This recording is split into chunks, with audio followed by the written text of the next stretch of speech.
Hola familia, pues bueno, buenos días. Y hoy pues continuamos con un nuevo curso que Dios puso en nuestro corazón, el corazón del pastor y en mi corazón, que se llama Echando Raíces Profundas. Y vamos a comenzar hoy, pues a pesar de todo lo que estamos pasando, confiamos en nuestro Dios, seguimos compartiendo el Evangelio y seguimos haciendo iglesia en casa. Así es que gracias por abrir sus puertas a este nuevo curso. Espero que todos crezcamos y echemos raíces más fuertes en la palabra de Dios, que ese es lo fundamental, esa es la idea de este curso. Y es para toda la gente que quiera conocer y quiera crecer en Cristo Jesús. Gracias por conectarse, que Dios me los bendiga. Bueno, pues vamos a empezar. El primer punto es el crecimiento espiritual. Si sabemos que un crecimiento espiritual, lo primero que tenemos que hacer para crecer espiritualmente es nacer en un nuevo espíritu.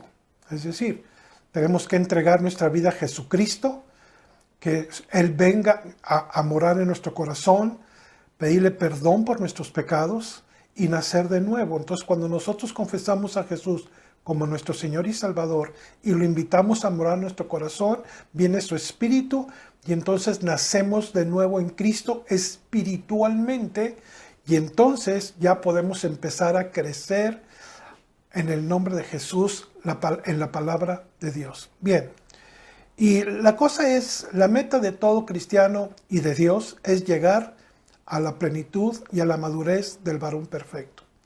Pero no estamos hablando de madurez de años, es decir, de 120 años, no estamos hablando de eso. Estamos hablando de llegar a la madurez espiritual conforme al carácter de Cristo. Ese es el enfoque, que podamos nosotros vivir conforme al carácter de Cristo. Y a través de los años, a través de las pruebas, a través de muchas circunstancias en la vida, pues vamos echando raíces en nuestra fe, confiando siempre en situaciones, sobre todo cuando nuestra fe es probada, en momentos difíciles, en momentos que dices, hijo, ¿y ahora qué va a pasar? ¿Qué voy a hacer? O si perdimos a alguien, ese es cuando la fe es probada. Y la verdad, entonces empezamos a ver de qué estamos hechos realmente, si estamos realmente cimentados en la palabra o si nomás somos de boca, ¿verdad? Entonces, nuestro primer punto es llegar a la madurez de Cristo Jesús. Ese es el varón perfecto y esa es la obra que Él empieza en nosotros. Una obra que Él empieza, la termina. Entonces, es un proceso de años, es un proceso que Dios va tratando nuestro corazón, nuestro carácter, sanando tantas cosas, restaurando tantas cosas, para llegar a la madurez del carácter de Jesús. Bien, entonces en Efesios capítulo 3, del 17 al 19, quiero leérselo. Dice lo siguiente: para que habite Cristo por la fe en vuestros corazones. Si el Evangelio es por fe, no es por vista, no es porque siento, sino es por la fe. Si la fe es la certeza de lo que creo y la convicción de lo que no veo. Esa es la fe bíblica, de creerle a Cristo. Cuando tú recibes a Jesús, cuando yo recibo a Jesús, lo creo por la fe. No veo que Jesús venga a mí y se meta dentro de mí, no veo eso. Ni cuando venga el Espíritu Santo una paloma se meta sobre mí tampoco. Es por la fe en la palabra de Dios y creo yo porque Él dice que si confesamos nuestros pecados, Él es fiel y justo y nos perdona. Y cuando invitamos a Jesús a nuestro corazón a nacer de nuevo, Él viene por la fe en la palabra de Dios y nacemos de nuevo. Entonces, dice aquí el versículo 17, para que Cristo habite por la fe en vuestros corazones, a fin de que, arraigados y cimentados en amor, seamos plenamente capaces de comprender con todos los santos y con otros hermanos en Cristo, cuál sea la anchura, la longitud, la profundidad y la altura, y de conocer el amor de Cristo que excede todo conocimiento, para que seamos llenos de toda la plenitud de Dios. Es decir, aquí hay unos versículos tan interesantes. Dice que tenemos que estar arraigados, que tenemos que estar llenos, cimentados. Cimentados es echar raíces profundas de la palabra de Dios. Que Dios cimiente nuestra vida en su palabra. Quiero platicarte algo que me pasó hace unos meses. Resulta que yo planté unos cipreses chicos y los planté en un jardincito. Entonces dije, no, pues ahí me los voy a llevar, ¿verdad? Y de repente pasa un año y empiezo yo a regarlos con manguera esos. Y de repente voy viendo que hay unos ya más grandes que ya me pasan y otros todavía chaparros. Dije, bueno, pues qué ondas. Y como uno es medio desesperadón en esas cosas, dije, bueno, ¿y por qué no desarrollan los otros? Pero cuando me empiezo a ver las raíces y empiezo a abonarlos, veo que los árboles más grandes, sus tallos son mucho más gruesos. Entonces, cuando yo estaba observando eso, me fui a ver el más pequeño y pues tenía, por supuesto, el tallo mucho más delgado. Por esto no había desarrollado. Entonces, Dios me habló ahí y me dijo lo siguiente. Así tienes que estar tú cimentado en mi palabra. Porque para que un ciprés llegue a su altura de 20 metros, tiene que estar bien fuerte, bien firme y poder soportar los vientos, las tempestades que puedan llegar a ese árbol. Igual tú tienes que estar cimentado, arraigado en raíces profundas en mi palabra para que ninguna corriente de doctrina te pueda mover. ¡Wow! Dije, ¡wow, Dios! ¿Qué cosas tan sencillas nos habla Dios, va? Bueno, la cosa es poner atención a lo que nos habla. Y bueno, ese es lo mismo, es decir, tenemos que estar cimentado, tomando cursos, orando, leyendo. Ella sabe, esa es la vida cristiana, no nomás los domingos, sino es una vida cristiana diaria. Ok, y luego dice lo siguiente. Dice, fíjate, el versículo 18 nos dice, para entender la anchura, la longitud, la profundidad, la altura, y conocer el amor de Cristo. Es decir, para poder entender el amor de Cristo, tenemos que entender primero el sacrificio de la cruz de Cristo que hizo en el Calvario. Es decir, sabemos, y no sabemos de memoria Juan 3:16, que de tal manera amó Dios al mundo, que envió a Jesús a morir por nuestros pecados. Pero realmente no hay un ser humano en la tierra que pueda entender cuán profundo y cuán ancho y qué profundo y longitud y altura es el amor de Cristo. Nadie puede entenderlo. No hay un razonamiento humano. Todos decimos, es que es lo máximo. Y alguien dijo una vez, mira, si el cielo, todo lo que vemos azul en el firmamento, fuera un papel y el amor de Cristo sería la tinta, dice que no alcanzaría ni todo lo azul del cielo, ni la tinta, para poder describir lo que es el amor de Cristo, para ti y para mí. Así de grande es el amor de Jesús. No lo entendemos, mis amados, pero por la fe entendemos que murió en la cruz por mí, para condenar mis pecados, para poder perdonar mis pecados y poderme ser justo delante del Padre por su sangre preciosa. Eso es increíble. No hay una persona, una religión que te pueda ofrecer lo que ofrece Jesús. No hay una en el mundo. Enviar a su Hijo a morir en la cruz por amor. Si cualquier persona que tú platiques con esto dice, estás loco. Pues sí, loco, pero por el Señor, ¿verdad? Entonces, eso es lo que es. Y luego, en Efesios 4:14, la Escritura nos enseña lo siguiente, para que ya no seamos niños fluctuantes, llevados por donde quiera de todo viento de doctrina, por estratagema de hombres, que para engañar emplean con astucia las artimañas del error.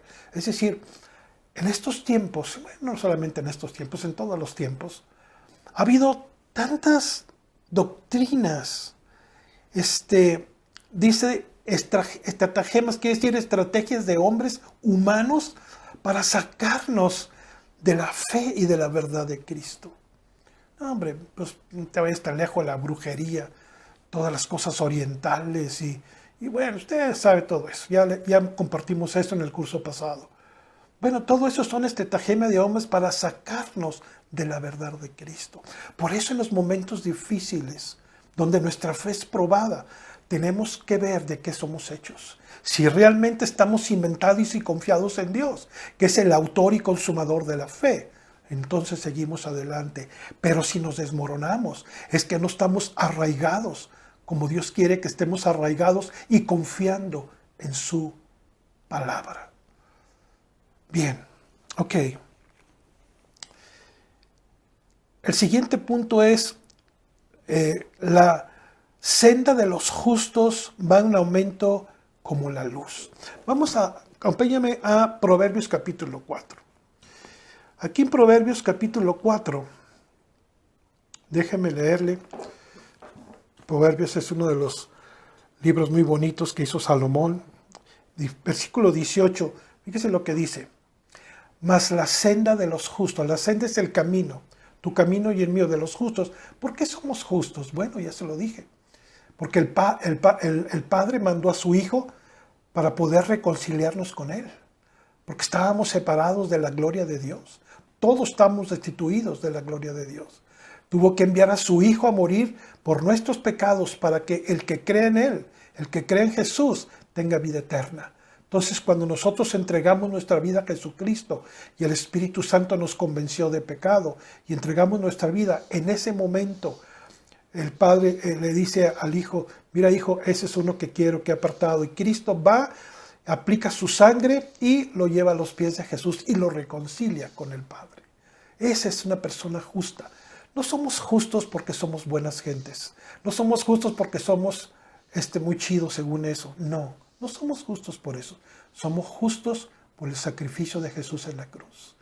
Que Él pagó todos nuestros pecados y nos lavó con su sangre preciosa.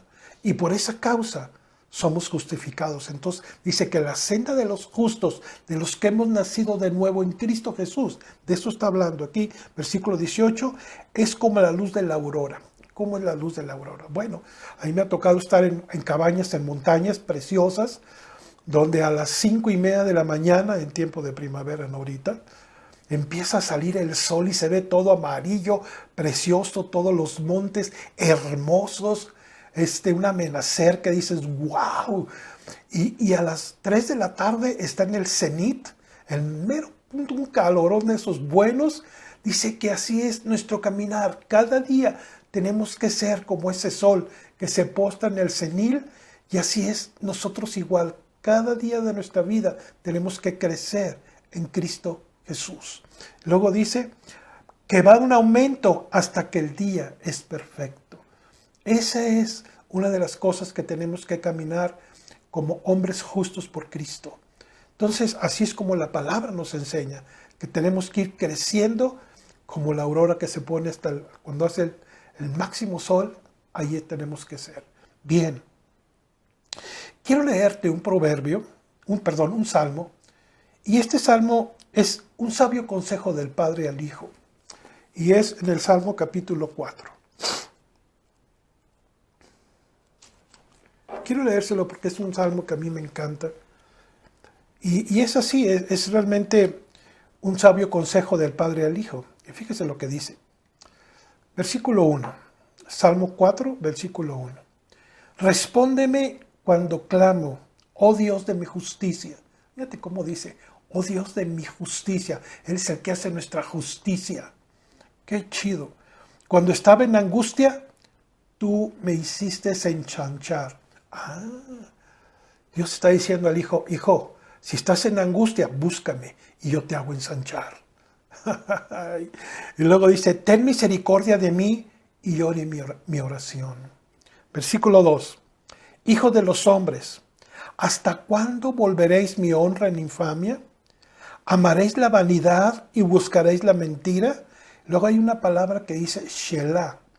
Shelah en la Biblia quiere decir detente y medita estas palabras. A ver, vamos a meditarlas. Dice, hijos de los hombres, tú y yo, ¿hasta cuándo volveréis mi honra en infamia? Es decir, cuando nosotros pecamos, cuando nosotros deshonramos a Dios por nuestro pecado. ¿Hasta cuándo? Dice. ¿Amaréis la vanidad? Si la vanidad es una de las partes donde podemos deshonrar a Dios, mis amados. Dice, y buscaréis la mentira. La mentira es otra cosa que deshonra al Señor como cristianos. Entonces tenemos que meditar en eso y decir, órale, Entonces la vanidad y la mentira no son del agrado de Dios. No. Bien. Versículo 3. Sabed pues que el Señor ha escogido al piadoso para sí. El Padre te escogió, mis amados. No fuiste tú el que escogiste a Dios. Dios te amó primero a ti y a mí. Dice, Jehová oirá cuando yo a él clamare. Y sabemos y estamos convencidos que cuando oramos, Dios nos oye. Eso es lo que dice este salmo. El Padre está diciendo al Hijo, si tú clamas a mí, yo te responderé. Bien, versículo 4. Temblad y no pequéis. Meditad en vuestro corazón estando en vuestra cama y callad. Es decir, Shelah otra vez. Hay cosas que hay que meditar de todo lo que nos está hablando a través de su palabra, estando ahí en la cama y calladitos se vemos más bonitos. Bien, y luego dice, ofreced sacrificios de justicia y confiad en el Señor. Muchos son los que dicen, ¿quién nos mostrará el bien? Alza sobre nosotros, oh Jehová, la luz de tu rostro. Tú diste alegría a mi corazón mayor que la de ellos cuando abundaba en grano y mosto. Y luego el versículo 8 dice, en paz me acostaré y así mismo dormiré, porque solo tú, Señor, me haces vivir confiado. ¡Qué salmo! Esa es mi oración todas las noches. Señor, tú dices en tu palabra que yo confiaré, en paz me acostaré y así mismo dormiré. Esa es una oración diaria que hago para dormirme. Sí, porque yo confío en Él. No estoy confiando en el dinero, no estoy confiando en mi capacidad, no estoy confiando en mí mismo, estoy confiando en que tengo Dios, que Él me promete como Padre. Dice, en paz te acostarás y así mismo dormirás. Dice, porque solo tú, Señor, me haces vivir confiado. Aquí está, de tomar esta palabra, decir, sí, Señor, yo confío en ti y mis sueños los pongo delante de tu presencia. Bien, amén, hermano. Bien, entonces, ok, dice, quiero llevarlo a Romanos capítulo 5. Romanos capítulo 5, versículo 10 y 11. Versículo 10 y 11. Porque siendo enemigos, fuimos reconciliados con Dios por la muerte de su Hijo. Mucho más, estando reconciliados, seremos salvos por su vida. Hoy te voy a explicar esto. Y no solo eso, sino que también nos gloriamos en Dios por nuestro Señor Jesucristo, por quien hemos recibido ahora la reconciliación. Es decir, el versículo 10 dice que antes éramos enemigos de Dios, cuando no conocíamos al Señor. No, y vaya que sí éramos enemigos, pero enemigos. Porque yo, en mi caso personal, antes de conocer a Cristo, pues yo ni Dios, pues ni el Padre Nuestro me sabían, menos el Ave María, ¿verdad? Que ni sirven, pero bueno. Bueno, Ave María nada más no sirve. Pero gracias a Dios que después, a través de la muerte de Jesús, dice, reconciliados con Dios por la muerte de su Hijo. Es lo que te digo, mira, ayer que compartí en la noche, leí un versículo donde dice, cuando Jesús, es Juan 17, cuando Jesús oró, no por el mundo, sino por los que le había dado el Padre. Y yo estoy dentro de eso, tú estás dentro de esos que el Padre le dio a Jesús, que permanecemos en Cristo. Reconocimos nuestro pecado, reconocimos nuestra condición, el Espíritu Santo nos convenció de pecado, le pedimos perdón y tuvimos un encuentro con Jesucristo y yo tuve un encontronazo con el Espíritu Santo que cambió mi vida, mi forma de pensar, cambió todo mi ser. Pero fue Él el que lo hizo.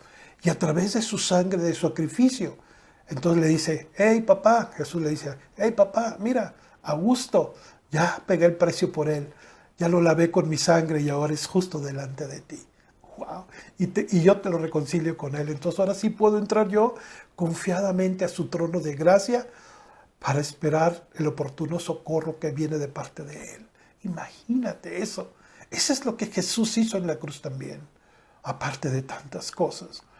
Dice, y no solo esto, sino que también nos gloriamos en Dios por el Señor nuestro Jesucristo, quien hemos recibido ahora la reconciliación. Ahora sí, ya podemos acercarnos confiadamente al trono de la gracia, como dice Hebreos, capítulo 4. Nos podemos acercar confiadamente, porque ya Jesús pagó un precio para que tú y yo estemos reconciliados con Cristo.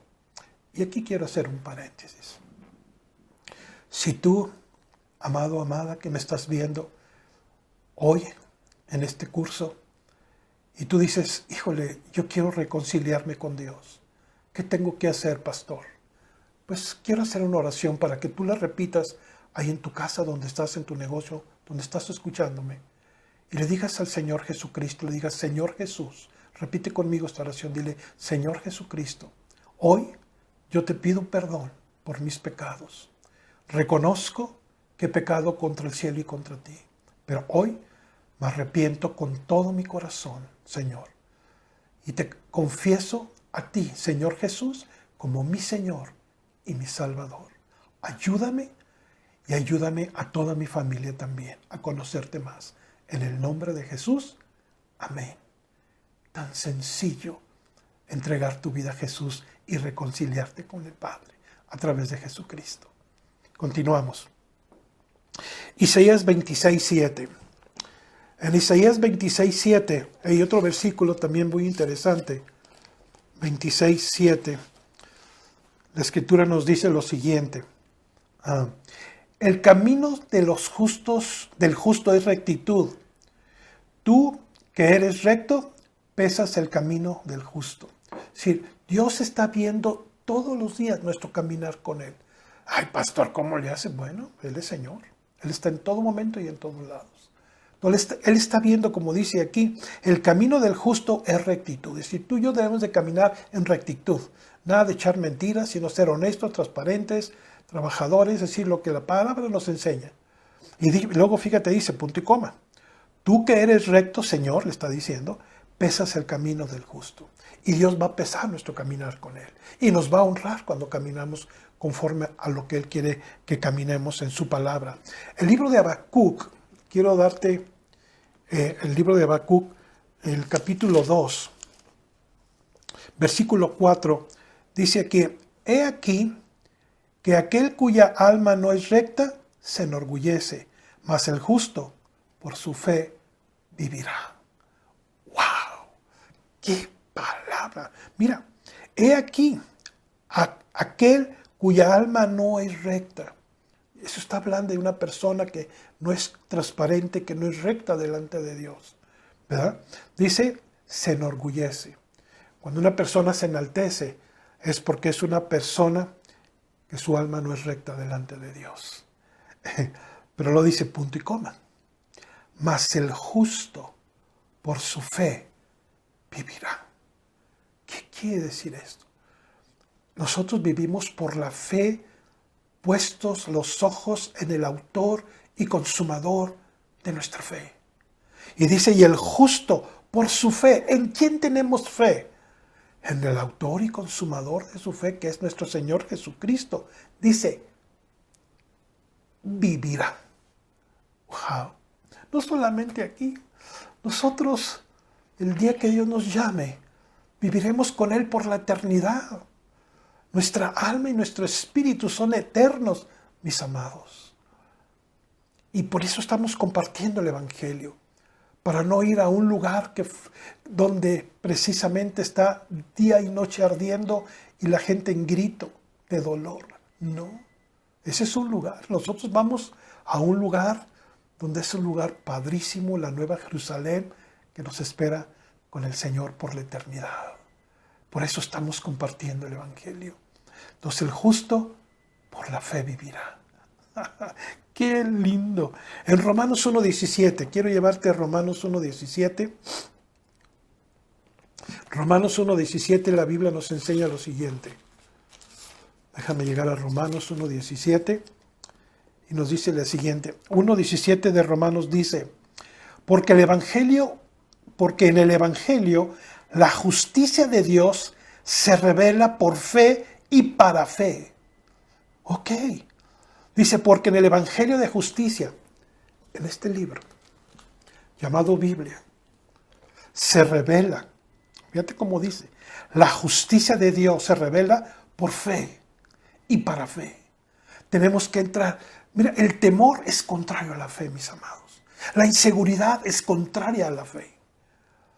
La fe es, por eso estamos en este curso, para que podamos arraigarnos más, confiando totalmente, ciegamente en nuestro Señor Jesucristo, en lo que la palabra nos da con sus promesas. Y luego dice, y para fe, como está escrito, mas el justo, otra vez, por la fe vivirá. Tenemos que creerle a nuestro Señor Jesucristo. Él nos hizo promesas muy claras y tenemos que tener esa confianza en Él. Romanos 2:13, también quiero compartirte estos versículos que son muy buenos. Porque no son los seguidores de la ley los justos ante Dios. Es decir, hay religiosos en aquellos tiempos, aquí está hablando los romanos, en aquellos tiempos eran los famosos fariseos y los saduceos, que eran unos religiosos apestosos, bien religiosos. Ponían cargas, pero ellos no los llevaban. Qué lindo pelado, ¿no cree? Ahí le va, fíjese. Dice aquí en Romanos 2:13, porque no son los oidores de la ley los justos ante Dios, sino los hacedores de la ley serán justificados. Si no, nomás es sí estoy oyendo, sí, está bien, no, sí, qué padre, no, sí, está bien, adiós, Dios. No, son los que hacemos, los hacedores, los que tratamos de caminar con el Señor conforme a su palabra, con nuestros errores, con nuestras fallas, con todo lo que a veces tenemos, de los errores que tenemos y las cosas que están quebrantadas en nuestra vida, lo que tú quieras. Pero hacemos el esfuerzo de decirle, Señor, ayúdame. No sé cómo hacer esto, no sé cómo vencer esto, no sé esto, pero Él nos oye. Y cuando tú le clamas a Él, Él responde con tremendas cosas. Eso dice la Biblia. Entonces, qué importante es ser hacedor de la palabra. No somos los que oyen, sí, no, pues yo hice esto y esto, y agarran su mundo. No, ser hacedor de la palabra, y el justo por la fe vivirá. Entonces, de acuerdo a la palabra, la fe es tan importante para un cristiano, poniendo los ojos en el autor y consumador de nuestra fe. En Santiago 5:16, Santiago es uno de los libros que es el termómetro para ver cómo andamos. Si usted quiere saber cómo anda con el Señor, lea Santiago. Y ahí le va a decir Santiago cómo anda. Fíjate que dice Santiago 5:16. 5:16 dice, confesaos vuestras ofensas unos a otros y orar unos por otros para que seamos sanados. La oración eficaz del justo puede mucho. Si cuando Dios dice puede mucho, es que puede mucho. No nomás, sí, Señor, oro por mis hijos, que tú los bendigas y los guardes. Hay una oración que puede mucho. Hay una línea directa entre el Padre, los padres y el Padre eterno. Y cuando un justo, no por tus obras, no porque eres buena gente, porque has sido justificado por Cristo, cuando tú ya lo aceptaste y perdonó tus pecados, entonces eres justo y tu oración puede mucho. Hay un poder increíble en tu oración. Tenemos que estar confiados, aunque a veces no vemos una respuesta ahorita, pero siempre Dios nos da una respuesta tarde o temprano. Porque la oración del justo, dice la Biblia, puede mucho. Así con mis errores, así. Con tu carácter, así. Si estás justificado delante de Dios, tu oración puede mucho. Mucho. No te olvides, cada que oras, acuérdate de esto. Mi oración puede mucho por causa de Jesucristo que me justificó ante el Padre. Por esa razón, puede mucho tu oración. Eres un hijo, eres una hija de Dios y tienes derecho a entrar. Tienes derecho a entrar por la sangre de Cristo al lugar santísimo. Bien, y luego Primera de Pedro 3:12. Fíjate lo que dice. Porque los ojos del Señor están sobre los justos. Sí, a ver, fíjate lo que dice. Porque los ojos del Señor están sobre los justos. ¿Tú ya fuiste justificado? ¿Tú hiciste la oración ahorita, hace ratito? Pues los ojos de Dios ya están sobre ti y sobre tu familia. Serás salvo tú y toda tu casa, dice la Biblia. Bien, luego dice, y sus oídos atentos a sus oraciones. Híjole, imagínate. Cuando yo me pongo a orar, yo me estoy imaginando, va a orar mi hijo Augusto. A ver, déjame pelar el oído. Déjame ver qué me dice. Aunque él ya sabe antes de que llore lo que voy a decirle. Pero a él le encanta oír nuestras oraciones. Porque es un padre. Y todo padre anhela que sus hijos lo busquen, ¿no crees? ¡Qué padre! Y luego dice, pero el rostro del Señor está contra aquellos que hacen el mal. Bueno, aquí ya partiste de algo importante. Las personas que hacen el mal, Dios no los oye ni los ve. Entonces, ¿qué con estos dos puntos que tocamos? Primero, crecimiento espiritual del carácter de Cristo, y segundo, que la senda de los justos debe ir como la aurora cada día creciendo más. Esto es el primer tema que ya tocamos hoy, y espero que Dios le haya hablado, espero que usted tome apuntes, que esté afianzado en la palabra, y que Dios me lo bendiga mucho. Que pase una excelente tarde, que Dios me los guarde, que Dios me lo... Cuídense mucho, es tiempo de obedecer, de sujetarnos a las autoridades, de ser sabios en este tiempo. Gracias, que Dios me los bendiga, que Dios me los guarde. Y nos vemos el próximo domingo, si Dios nos lo permite. Gracias, amados en Cristo y amadas en Cristo Jesús.